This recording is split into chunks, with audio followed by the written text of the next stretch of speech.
오늘 우리는 예수님께서 부활하셨다는 부활에 대한 이야기를 듣습니다. 오늘 설교는 예수님이 부활했다는 그 사실을 증명하기 위한 것이 아닙니다. 고린도전서 15장은 바울이 예수 그리스도의 부활을 증언하면서 법적인 용어를 사용해서 증인들을 대동시킵니다. 복음서에 보면 부활의 첫 증인은 분명히 막달라 마리아와 다른 여성들이었습니다. 그런데 고린도전서 15장에는 베드로를 첫 증인으로 내세우고 있습니다. 그리고 부활의 첫 증인들 중에 여성들의 이름은 한사코 빼놨습니다. 모두 남성들 뿐입니다. 그 이유는 당시 세계를 지배하고 있었던 그레코 로만 세계의 법적인 효력은 남성들에만 있었기 때문이었습니다. 어쨌든 그리스도가 부활했다는 증언, 성경을 차지하고라도 로마의 역사가들과 예수님 당시 유대인의 역사가였던 요세포스나 유세비우스에 의한 여러 가지 증언들이 있습니다. 당시 우리나라는 고구려가 이제 막 시작될 때예요. 그 부여의 금화왕 밑에서 고생하던 이 고구려 누구예요? 어쨌든 고구려가 시작된 거예요. 중국은 한나라가 이제 중국 전체를 통일했습니다. 그런 시대에 중국의 문자가 있었어요. 우리나라는 없었습니다. 로마의 문자, 그리스의 그 헬라 문자가 통용되고 있었던 시대였습니다.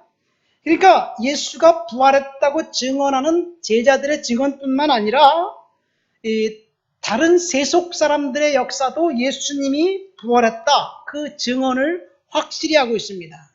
오늘 본문을 보면 사도 바울이 이렇게 이야기합니다. 어떤 사람들은 어떻게 죽은 사람들이 살아날 수 있느냐? 그건 거짓이다, 이렇게 주장하지만 그들의 주장이 사실이라면 우리가 부활했다고 증언하는 우리의 증언은 거짓이고, 그리고 우리가 가장 세상에서 불쌍한 사람이다, 이렇게 이야기합니다. 예수가 부활했다고 믿는 사람들은 정말 어처구니 없는 사람들이라는 얘기예요. 그것보다 더 비참한 것은 우리의 믿음이 헛되고 우리는 여전히 죄 가운데 지옥의 형벌 받을 수밖에 없는 그런 사람들이다, 이런 이야기를 합니다. 그리스도의 부활이 거짓이라고 주장하는 사람들의 주장을 일축하면서 바울이 17절부터 19절까지 이렇게 기록하고 있습니다. 한번 우리 읽어볼까요? 본문 17절부터 19절입니다. 그리스도께서 다시 살아나신 일이 없으면 너희의 믿음도 헛되고 너희가 여전히 죄 가운데 있을 것이요, 또한 그리스도 안에서 잠자는 자도 망하였으리니 만일 그리스도 안에서 우리가 바라는 것이 다만 이 세상 삶뿐이면 모든 사람 가운데 우리가 더욱 불쌍한 자니라. 여러분, 그리스도께서 부활하지 않았다면 정말 자기들이 불쌍한 사람이라고 이야기합니다. 여러분, 오늘 저는 그리스도가 부활하셨다는 사실을 증명하는 것이 설교의 목적이 아닙니다. 부활을 믿는 사람들, 그 사람들에게 어떤 축복을 주님이 가져다 줄까? 예수님의 부활과 그 믿는 믿음의 상관관계를 저와 여러분들이 한번 말씀을 통해서 논리적으로 더듬어 보려고 합니다. 자, 부활 한번 생각해 보세요. 죽은 사람이 살아났다. 살아나려면 먼저 뭐가 있어야 돼요? 죽어야 돼요. 죽지 않으면 부활이 없어요. 그렇잖아요. 그렇죠. 그러니까 부활은 사망이 전제됩니다. 십자가가 전제되는 거예요. 십자가 사건은 무엇에서부터 출발하느냐? 하나님의 계획과 하나님의 섭리로부터 출발합니다. 하나님의 계획과 하나님의 섭리에 대해서 예수님께서 순종하셨고, 순종했기 때문에 죽었고, 그랬기 때문에 그 결과 부활이 있었던 거예요. 그러니까 부활의 기초는 가장 가장 기초, 가장 저 밑바닥에 깔려져 있는 기초는 하나님의 계획과 하나님의 섭리입니다. 여러분, 하나님의 계획은 도대체 뭘까요? 예수님이 죽는 게 하나님의 계획이에요. 그런데 그 이면에 있는 하나님의 계획은 사실은 저와 여러분들을 구원하시기 위한 하나님의 특별한 은혜, 특별한 축복입니다. 그러니까 하나님의 계획은 뭐예요? 축복입니다. 이 창세기 1장 1절부터 쭉 보면 이 땅에 혼돈하고 공허하고 흑암이 깊은 위에 있을 때 그때 상태를 카오스라고 합니다. 카오스 상태에 있을 때 빛 대신 하나님께서 그곳에 나타나셨어요. 그곳에 강림하셨습니다. 그곳에 방문하셨습니다. 그러니까 어둠과 흑암이 쫙 깔려있는 그 세상에 빛 대신 하나님께서 찾아오시자 무질서가 질서로, 어둠이 빛으로, 그리고 공허가 변해서 축복으로 내 땅으로 바뀐 거예요. 중요한 것은 빛 대신 하나님이 내려오시고 세상이 바뀐 것입니다. 여기서 중요한 것은 빛 대신 하나님이 찾아오신 거예요. 다시 말해서 저와 여러분들이 힘쓰고 애써서 주님 만나주세요. 하나님을 그래서 만난 것이 아니라 하나님께서 우리의 삶 가운데 찾아오셨다는 이야기예요. 믿습니까? 그래서 제가 늘 기도하는 게 있어요. 우리 아들 하나님이 찾아가셔서 만나 주옵소서. 힘들어하고 있는 성도들 하나님께서 찾아가셔서 만나 주시옵소서. 그렇게 기도합니다. 여러분, 중요한 것은 하나님께서 찾아오셔서 만나 주시는 것, 이것이 축복입니다. 축복은 빛 대신 하나님께서 암흑 가운데 있는, 죄 가운데 있는 이 세상이 혼돈한 그곳에 주님이 방문하신 거예요. 직접 방문하셔서 흑암이 변해서 광명한 축복의 장소가 되었습니다. 이것이 하나님의 계획이에요. 이것이 축복입니다. 저와 여러분들이 때때로 정말 어렵고 힘든 시절을 보낼 때가 있어요. 너무나도 심각한 수준의 역경과 어려움이 닥쳤을 때, 근데 문제는 그것을 내가 극복할 힘이 없습니다. 전혀 없습니다. 곤란합니다. 그때 하나님께서 찾아오실 시간이라는 사실을 믿으시기를 예수님의 이름으로 축원드립니다. 예를 들어 볼까요? 창세기 다시 얘기를 하죠. 하나님이 에덴 동산을 만들어 놓았습니다. 거기에 각종 과일나무를 심어놓고 생명수 강이 흐르게 했습니다. 아주 완벽하게 모든 것 다 준비해 놓고 난 다음에 맨 마지막에 누구를 창조했어요? 아담과 이브를 창조한 거예요. 그래서 아담과 이브를 그냥 그 땅에 에덴 동산에 들여보낸 거예요. 아담과 이브는 거기서 하나님이 만들어 놓으신 아름다운 땅, 그 창조의 동산, 거기서 행복하게 살기만 하면 되는 거예요. 이것이 하나님의 계획입니다. 아담과 이브가 그곳에서 행복하게 사는 것을 방해할 그 어떤 세력도 없습니다. 그러니까 하나님의 계획은 축복입니다. 이 축복된 인생을 살아가는 것이 하나님의 자녀인 저와 여러분들에게 하나님이 주신 특권입니다. 그런데 한번 생각해 보세요. 오늘날 우리가 그렇게 축복 가운데 살아가고 있나요? 여전히 힘들어요. 뭐야 이거 어떻게 된 거? 하나님의 계획은 축복이라 그러는데 나는 축복이 아니라 정말 힘들어서 공고해. 어떻게 해석해야 될까요? 이것은 하나님의 섭리라는 것으로 해석해야만 합니다. 여러분, 많은 사람들이 하나님이 디자인해 놓으신 축복의 삶을 살아갈 때 믿음으로 살아가지만 힘든 시간을 보내고 있습니다. 이것은 하나님의 섭리입니다. 그러니까 하나님의 계획은 이렇게 생각하면 돼요. 큰 그림이에요. 큰 그림. 축복의 큰 그림이에요. 전체적인 그림입니다. 그것이 계획입니다. 그런데 하나님의 섭리는 그 축복의 큰 그림을 성취해 나가는 중간중간에 우리가 경험하는 작은 실천들이라고 할 수 있습니다. 그래서 하나님의 섭리에는 고난과 역경과 힘든 상황들이 포함되어 있는 거예요. 여러분, 이 땅에서 우리가 고난당할 때 우리가 하나님 앞에 그 고난을 인내로 이겨야 될 줄 믿습니다. 왜 하나님의 섭리 가운데서 우리가 고난을 당해야 되느냐? 그 이유는 이 세상에 죄가 들어왔기 때문에 그래요. 사탄이 저와 여러분들 사이에 축복을 방해하기 때문에 그렇습니다. 농간하기 때문에 그렇습니다. 하나님을 대적하기 때문에 그렇습니다. 그러나 하나님의 섭리 역시 그 결국은 축복입니다. 하나님의 놀라운 축복을 실천해 가기 위해서 하나님의 섭리를 사용하시는데 그것도 축복입니다. 예를 들어 이런 거예요. 예레미야 선지자가 보면 예레미야가 이렇게 고백합니다. 주께서 인생으로 고생하게 하시며 근심하게 하심이 하나님의 본심이 아니다. 그런 말씀을 하셔요. 우리가 고생하고 근심하는 것이 하나님의 본심이 아닙니다. 그러면 하나님의 본심은 뭘까요? 인간이 모진 고난을 이 땅을 살면서 겪고 있는데 고난과 고통을 허락하신 하나님의 본심이 따로 있다는 얘기예요. 고난은 누구나 싫어합니다. 그렇지만 성경은 고난에 대해서 우리의 생각과 달리 말하고 있습니다.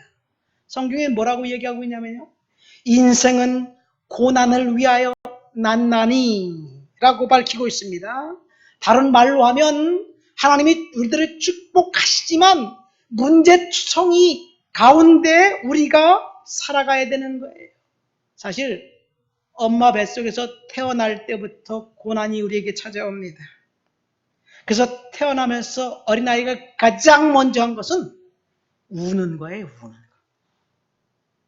고통스러운 세상을 어떻게 살까? 그래서 우는지 모르겠지만 우는 것으로부터 출발합니다. 언젠가 제가 우리 아이들 어렸을 때 만화 영화를 보니까 애가 딱 태어났는데 막 빵긋빵긋 웃으면서 태어나더라고요. 거짓이에요.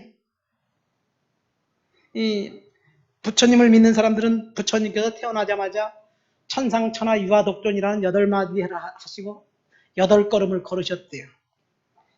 불자들은 그것을 사실처럼 믿는지 모르지만 예수님은 태어나실 때 저와 여러분들과 동일하게 말구유에서 울음을 터치셨습니다.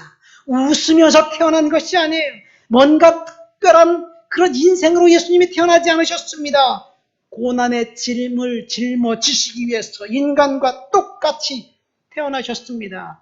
우리에게 건강 문제, 자녀 문제, 심각한 재정 문제, 결혼 관계 문제, 고부간의 갈등 문제, 여러분 이루 헤아릴 수 없는 수많은 문제들이 우리들에게 수시로 닥쳐옵니다.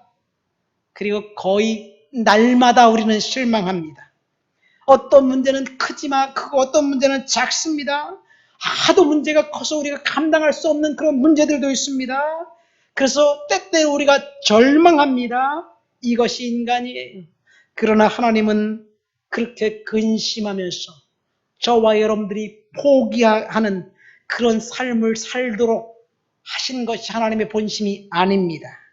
근심과 인생은 떼어낼 수 없는 상관관계인데 그것이 하나님의 섭리라는 이야기예요. 가만히 생각해 보세요.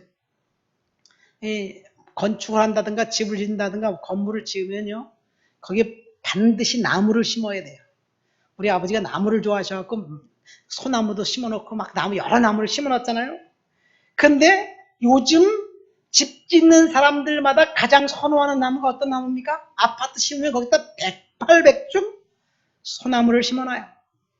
어떤 소나무를 심어놓죠? 꾸불꾸불 삐뚤삐뚤 이리저리 뒤틀린 소나무를 심어놓습니다. 뭐니 해도 소나무는 한국산 적송, 이리저리 뒤틀린 소나무가 제격입니다. 이 미국 시에라 네바다라는 산지에 해발 3,000m 되는 곳에 그 건조하고 황량한 지대에 브리스틀콘 파인트리라는 그런 나무가 있습니다. 이 어떤 나무는 4,000년, 수령이 4,000년이나 돼요. 이게 4,000살이에요. 굉장히 오래된 나무인데 그곳은 아주 척박한 땅입니다. 비도 안 옵니다. 1년에 한 250mm 정도 온대. 250 밀리미터. 예? 그러니까 2.5cm 오는 거예요, 1년에. 그러니까 비가 얼마나 적게 옵니까? 그런데 그곳에 있는 나무들은 여름에는 엄청나게 덥고 겨울에는 혹독하게 춥고 그리고 세찬 바람이 불어온 그 정말 생존할 수 없는 그곳에 살고 있는 나무들 중에 그래도 북쪽에는 이 만년설이 녹아서 조금씩 얼음이 이 물이 습기가 내려온대요. 근데 북쪽에 습기를 조금이라도 먹은 나무보다 남쪽에 전혀 물기가 없는 남쪽에서 서식하는 소나무들이 더 견고하고 멋있고 오래 산대요. 여러분, 장애 요인 하나가 더 가진 나무가 실제로는 더 멋있고 더 오래 산다는 거예요. 이것이 하나님의 섭리입니다. 하나님은 고난의 언어를 통해서 저와 여러분들에게 말씀하시는 거예요. 내가 너와 함께, 지금 네가 고난당하지만 너와 함께 내 삶을 살고 있단다. 내가 너를 돌봐주지. 이것이 하나님의 말씀입니다. 하나님께서 또한 저와 여러분들에게 이길 힘도 주셨습니다. 그러니까 우리가 할 일은 포기하지 않는 거예요. 믿습니까? 우리 옆 사람하고 이야기합시다. 우리 포기하지 맙시다. 이게 하나님의 섭리예요. 다시 한번 하나님의 계획인 축복을 생각해 봅시다. 하나님은 그 축복, 저와 여러분들을 축복하시기 위해서 고난이라는 큰 터널을 통과하게 하십니다. 하나님의 섭리는 각각 여러 사람들마다 다르게 적용됩니다. 이 말에서 이야기하는 하나님의 섭리는 구원의 섭리를 말하는 게 아니에요. 그렇지만 하나님의 디자인해 놓으신 축복, 이 축복을 성취하기 위해서 저와 여러분들에게 필요한 것은 인내이고 두 번째는 순종입니다. 주님은 십자가의 고난을 짊어지셨습니다. 주님은 사망하셨습니다. 그래서 부활이라는 축복을 얻었습니다. 그래서 오늘 본문 사도 바울이 이렇게 이야기하는 거예요. 만약 그리스도께서 부활하지 않았다면 너희의 믿음은 헛것이다. 그럼 너희들은 여전히 죄악 가운데 있을 것이며 저주받은 인생이다. 그렇게 말씀하시는 거예요. 우리는 지금 예수님이 부활하셨다는 사실을 듣고 있습니다. 제가 전제에 말씀드린 게 있어요. 예수님이 부활하려면 먼저 사망해야 된다고 이야기했어요. 사망은 그리스도의 계획과 섭리를 주님이 순종하신 것에서 출발합니다. 여러분, 하나님의 계획은 축복입니다. 여기서 말하는 축복은 우리가 그냥 이 땅에 살면서 잘 먹고 잘 사는 축복, 그것만 말하지 않습니다. 어젠가요? 조국 씨 청문회가 있었어요. 저는 TV가 집에 없고 그 관심을 제가 일부러 안 가져요. 관심을 가지면 화만 나기 때문에 그냥 안 보는 게 좋겠다. 그래서 기도하고 열심히 성경만 읽습니다. 제 상식은 이해가 되지 않아요. 아니, 딸도 그렇고 아내도 그렇고 심지어 형제, 돌아가신 아버지 다 정말 수치스러운 과거가 하나씩 싹 다 밝혀지는데, 물론 매스컴에 나온 그 사실이 아닐 수도 있겠죠. 그런데 그런 것들이 노출되면서까지도 그렇게 그 자리에 앉고 싶을까? 여러분, 이것이 과연 축복일까? 존경했던 사람들로부터 오히려 적개심을 심어주고, 여러분, 그 자리에 앉는다고 과연 축복일까? 그러나 성경에서 말하는 축복은 그런 것이 아니에요. 동시에 성경에서 말하는 축복은요, 우리가 이 땅에서 비참하게 살아간다면 그 축복이 아니라 저주예요. 그러니까 어떤 사람은 축복은 영적이지, 우리가 구원받으면 축복받은 거지, 구원받으면 됐어 라고 생각하는 사람도 있어요. 그렇지만 그것 플러스 이 땅에 살면서 하나님의 뜻을 저와 여러분들이 온전하게 드러내기 위해서 축복된 인생, 성취된 인생을 살아가야 될 줄 믿습니다. 십자가에 우리 다시 부활로 돌아갑니다. 주님께서 십자가를 지신 것은 순종이었습니다. 사망했기 때문에 십자가에서 부활하셨어요. 우리 한번 사망에 대해서 생각해 봅시다. 예수님이 십자가에 달려 돌아가신 그 사건, 그 사건 때문에 저와 여러분들이 구원받았어요. 성경에 보면 인간의 죄와 용서 그리고 하나님의 구속이라는 은혜가 예수님께서 짊어지신 십자가에서부터 출발합니다. 다시 말해서 예수님의 십자가 속에 숨어있는 것은 구원이고 구속이에요. 왜 예수님이 십자가를 지었느냐? 저와 여러분들을 구원해 주시기 위해서. 죄를 지은 인간을 용서해 주시고 그리고 천국의 백성들로 만들기 위한 하나님의 특별한 계획과 섭리가 거기 있었기 때문에 그렇습니다. 여러분, 예수님의 고난, 십자가, 여러분 예수님께서 저와 여러분들을 위해서 돌아가셨어요. 그 사실을 믿는 사람들은 누구나 구원을 받습니다. 여러분, 그렇기 때문에 예수님만이 구원이에요. 이것이 진리입니다. 예수님 외에 누군가가 저와 여러분들의 죄를 대신 해결해 주기 위해서 돌아가신 분이 없어요. 만일 내 죄를 용서해 주기 위해서 누가 죽었다면 아마 그분을 통해서도 구원을 받을 수 있겠죠. 그러나 그 어떤 누구도 저와 여러분들의 죄를 용서해 주시기 위해서 대속해서 돌아가신 분이 없습니다. 부처님도 저와 여러분들을 위해서 대신해서 죽지 않았고요. 마호메트나 공자나 그 어떤 종교의 창시자도 우리를 대신해서 죽지 않았습니다. 오직 예수님뿐입니다. 그래서 예수님을 믿으면, 나를 위해서 돌아가신 예수님을 믿으면 내가 구원받고 구속함을 받습니다. 그래서 예수님만 믿어야 구원받는다는 말이 진리예요. 여기서 구속함을 받는다라는 말은 영어로 어톤먼트라고 합니다. 어톤먼트. 어톤먼트는 이 at one month라는 세 단어의 합성어입니다. 이 말은 무슨 말이냐면 예수님과 하나가 되었다라는 뜻이에요. 왜 우리가 구원받느냐? 예수님과 하나가 되었기 때문에 그렇습니다. 그래서 구속은 그리스도와 하나가 되는 거예요. 우리가 구원받는 것은 예수님과 하나가 되는 거예요. 어떻게 하면 예수님과 우리가 하나가 될까요? 어떻게 하면 하나가 될까요? 자, 보세요. 성경에 보면 우리가 전도할 때 그렇게 얘기하잖아요. 주 예수를 믿으라, 그래야만 너와 내 집이 구원을 얻으리라. 그렇게 말씀하면서 영접하는 자, 곧 그 이름을 믿는 자들에게는, 내가 예수를 영접했어요. 예수님이 볼지어도 내가 문 밖에 서서 두드리노니 문을 열면 내가 너에게 들어가겠다. 그럼 그 성경 말씀 문장을 통해서 볼 때 예수님은 어디 계셔요? 지금 내 마음속에. 그러니까 구원은 뭐냐면 내 안에 예수님이 계신 것이 구원입니다. 가만히 생각해 보세요. 내 안에 예수님이 계시면, 내 안에 예수님이 계시기 때문에 우리의 인격이 예수님을 닮아가는 거예요. 내 안에 예수님이 계시기 때문에 내 인격이 예수님을 닮아가고 우리가 천국 백성이 되는 것입니다. 내 안에 예수님이 있으면 다른 것 신경 쓸 필요성이 없어요. 내 안에 욕심이 있으면 그 욕심 때문에 뭐도 하겠다고 막 그렇게 욕심을 부리겠지만, 내 안에 예수님이 계시니까 그 예수님 말씀에 순종하게 돼 있어요. 이것이 구원입니다. 그러니까 내 안에 예수님이 계시면 내 인격이 바뀌는 거예요.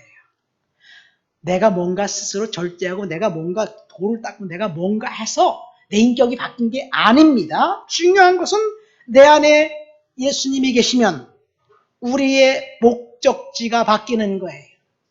우리의 목적지가 지옥에서 천국으로 바뀌는 것입니다.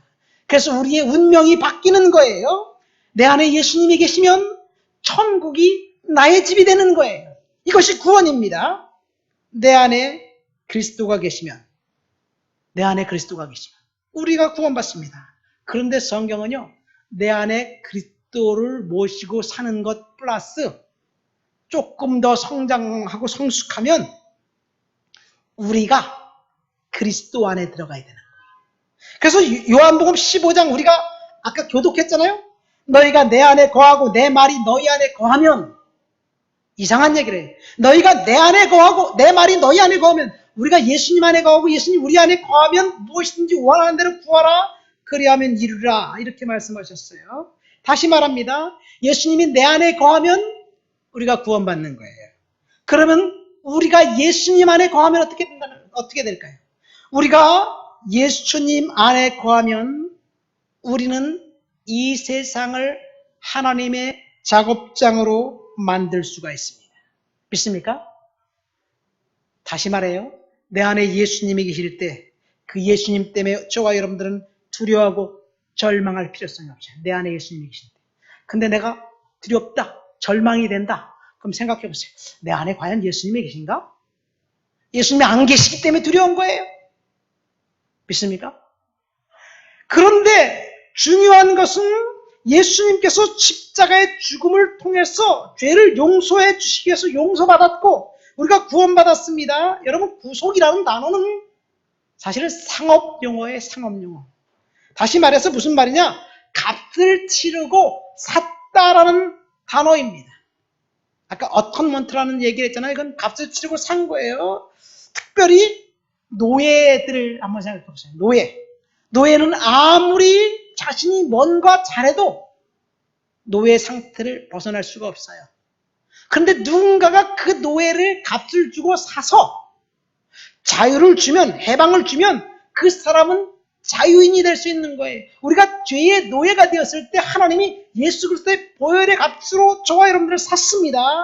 그래서 죄와 형벌로부터 자유가 되었습니다. 여기서 한 가지 생각해 봅시다. 예수님이 십자가의 보혈로 우리를 샀어요. 그래서 우리가 구원받았어요. 그러면 하나님이 핏값, 예수의 핏값, 보혈의 값을 누구에게 지불했을까요? 누구에게 지불했으니까 샀을 거 아니에요. 에? 논리적으로 보면 하나님이 예수의 핏값을 사탄에게 지불해야만 합니다. 악마여야만 합니다. 그렇다면 인간의 생명에 대한 사탄의 요구는 무엇일까요? 사탄의 요구는 죽음과 저주와 멸망입니다. 그래서 우리가 십자가의 보혈로 우리들이 예수님의 보혈의 값을 치르고 사지 않으면 우리는 자연적으로 저주와 멸망과 지옥 갈 수밖에 없습니다. 그래서 우리가 마지막 심판대 앞에 예수 그리스도의 보혈의 힘만 보여주면 사탄은 도망가게 되어 있습니다. 하나님, 여기서 중요한 것은 구속의 주체는 하나님입니다. 하나님이 직접 저와 여러분들의 죄를 용서해 주시기 위해서 예수 그리스도의 보혈의 핏값을 친히 담당하셨습니다. 그 사실을 믿기만 하면 됩니다. 지금 제가 왜 이런 말씀을 하냐면 지금 부활에 대한 이야기를 하기 때문에 그래요. 그리스도의 부활의 전제는 사망의 십자가입니다. 예수님께서 십자가에서 돌아가셨기 때문에 그 십자가의 은혜 때문에 저와 여러분들이 구속받았어요. 아까 제가 말씀드렸죠. 구원에는 두 가지가 있습니다. 첫 번째, 우리가 구원받으면 내 안에 누가 있는 거라고요? 예수님이 계신 거예요. 내 안에 예수님이 계시면 그 다음에 우리는 이 운명이 바뀐 것입니다. 그런데 여기서 머물러 있으면 안 돼요.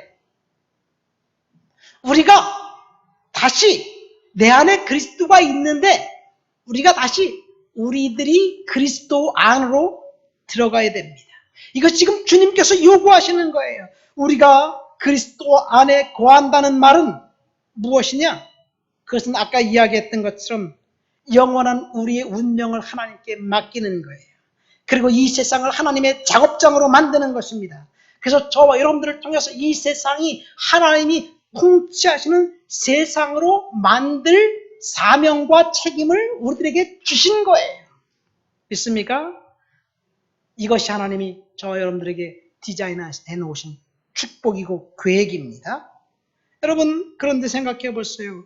우리들은 사실 하나님을 믿는 저와 여러분들이 그냥 구원받은 그 사실 때문에 은혜와 감동하면서만 살아가고 있습니다.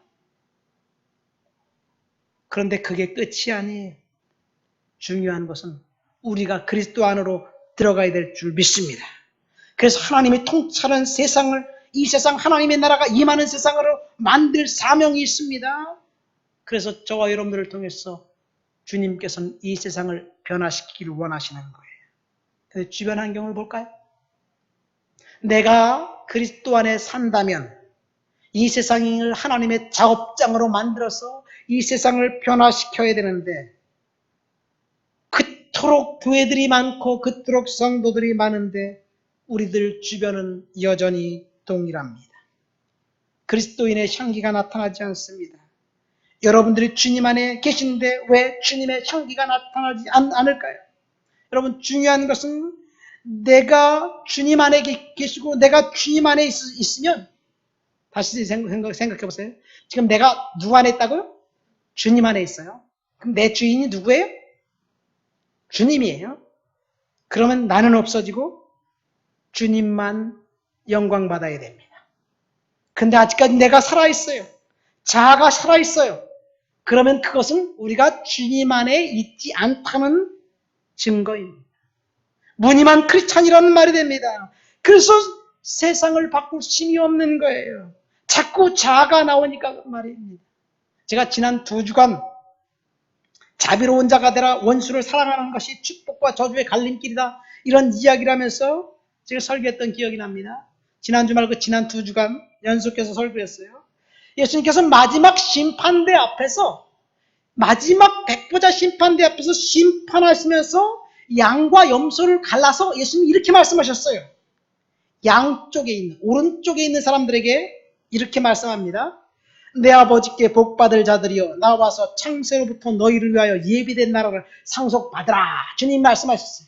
여기 심판대 앞에서 마지막 심판의 심판주는 예수님이십니다. 예수님 뭐라고 말씀하셨냐면, 내 아버지께 복받은 자들이여, 창세로부터 너희를 위하여 예비된 나라를 상속받으라. 한마디로 말해서 이들은 천국 갈 사람들이에요. 예수님의 판결입니다. 또 맞은편에 있는 사람들, 왼쪽에 있는 사람들, 염소편에 있는 사람들에게 이렇게 말씀하십니다. 저주를 받은 자들아, 나를 떠나 마귀와 그 사자들을 위하여 영원한 불에 들어가라. 이렇게 선언합니다.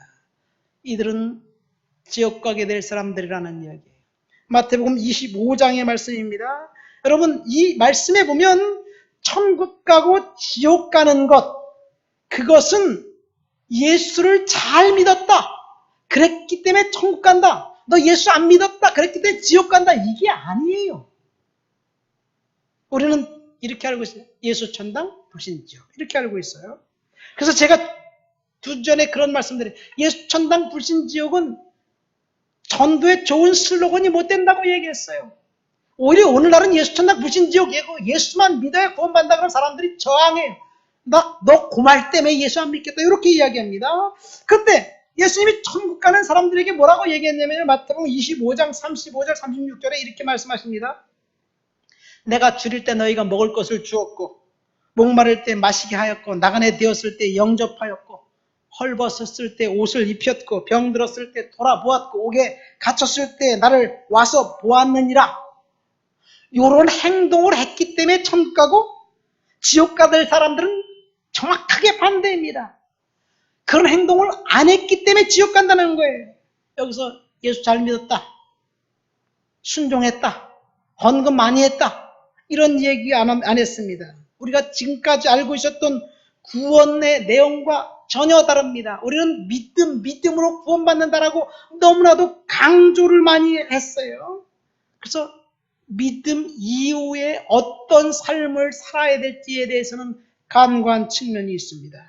누군가가 예수를 안 믿으면 지옥 가는 건 맞습니다. 그런데 예수님이 마지막 심판 때 예수를 믿었느냐 안 믿었느냐로 판단한 것이 아니라 어떤 행동을 했느냐라고 판단합니다. 그런데 여기서 전제는 둘 다 예수를 믿었다라고 이야기하는 사람들이에요. 예수를 안 믿은 사람은 아예 그 자리에 있을 수도 없어요. 그냥 지가 알아서 지옥 갈 수밖에 없는 거예요.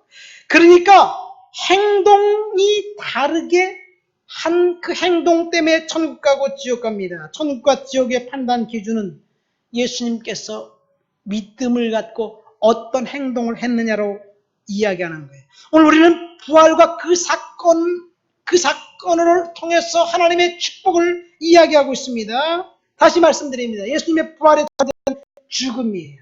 십자가입니다. 십자가는 구원입니다. 이것이 하나님의 계획이에요. 그래서 우리가 구원받았습니다. 우리가 영원한 운명이 지옥에서 천국으로 바뀌었습니다.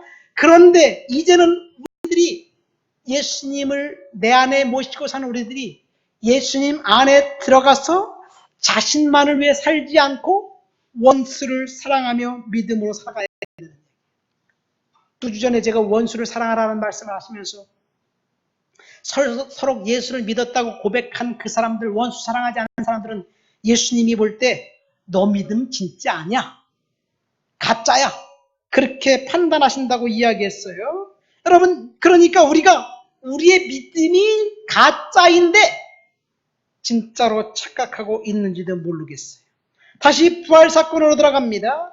지금 예수님은 하나님의 계획과 섭리에 순종해서 십자가를 지었습니다. 중요한 것은 예수님의 순종이에요. 이것이 그리스도 안에 살아가고 있는 저와 여러분들이 삶을 순종해야 될 그런 삶의 모습입니다. 믿습니까? 우리는 순종해야 될 줄 믿습니다.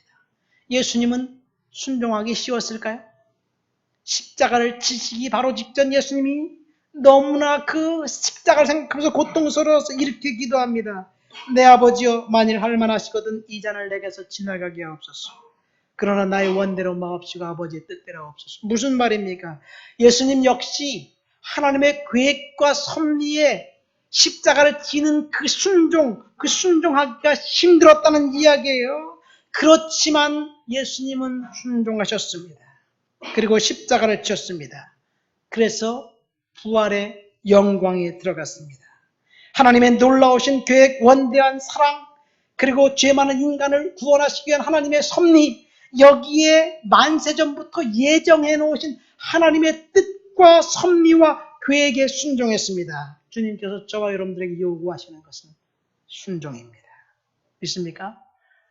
그리스도가 예수님 우리 안에 계셔서 예수님 우리가 영접해서 우리가 구원받았습니다. 그러면 이제부터는 우리가 그리스도 안에 들어가서 하나님 앞에 순종하며 살아야 될 줄 믿습니다. 순종하면 부활의 영광을 보게 되어 있어요. 내가 무엇을 순종해야 될까? 여러분, 하나님 앞에 믿음으로 고백하면서 물어보시기를 예수님의 이름으로 축원드립니다. 말씀을 맺습니다. 우리는 예수님의 부활에 대한 이야기를 했어요. 예수님의 부활의 축복은 하나님의 계획과 섭리에서부터 출발합니다. 하나님의 계획과 섭리에 예수님이 순종하셨고 십자가를 지었기 때문에, 그리고 사망하셨기 때문에, 고난의 긴 터널을 통과하셨기 때문에 부활의 영광을 받았습니다. 부활의 전제 조건은 십자가에서 사망이 없이는 부활할 수도 없습니다. 그리고 십자가는 구원입니다. 저와 여러분들이 구원받았습니다. 우리가 예수 그리스도를 영접하고 예수 그리스도의 은혜 가운데 살았기 때문에 저와 여러분들은 구원받았습니다. 다시 한번 강조합니다. 구원은 우리가 예수님을 영접하는 것에서부터 출발해요. 구원은 예수님이 우리들 마음속에 들어온 것에서부터 출발합니다. 그러나 하나님께서 요구하시는 것은 거기서 머물지 말라는 이야기예요. 예수님을 우리 나의 마음속에 모셔드리고, 그리고 이제는 우리가 예수님 안에 들어가야 된다는 얘기예요. 그래서 예수님이 내가 너희 안에, 내 말이 너희 안에 구하고 내가 너희 안에 구하면 무엇이든지 원하는 대로 구하라, 그러면 얻으리라 말씀하셨어요.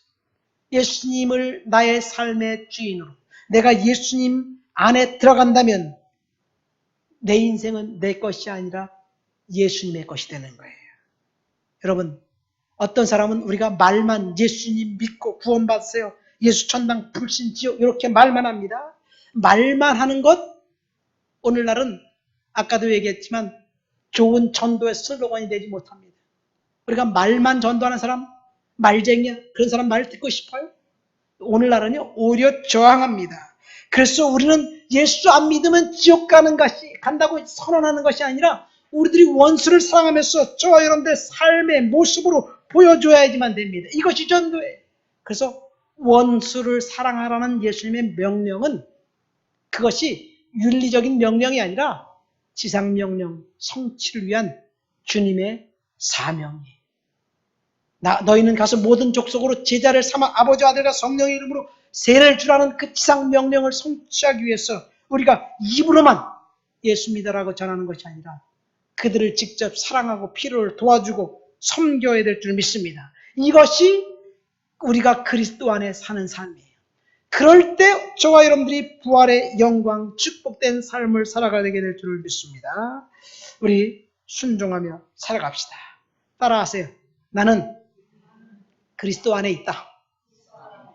다시 나는 그리스도 안에 있다. 그러면요, 나는 죽는 거예요. 아직 내가 살아있다? 그럼 내가 그리스도 안에 있는 것이 아니야. 그리스도는 옆에 계시고 나는 옆에서 내 멋대로 살아가야 돼. 저와 여러분들의 인생을 예수 그리스도께서 주관하시게 되시길 예수님의 이름으로 축원드립니다. 오늘 말씀을 생각하면서 다 같이 통성으로 기도합니다. 내가 그리스도 안에서 믿음으로 살아갈 수 있도록 주여 도와주옵소서. 기도합니다.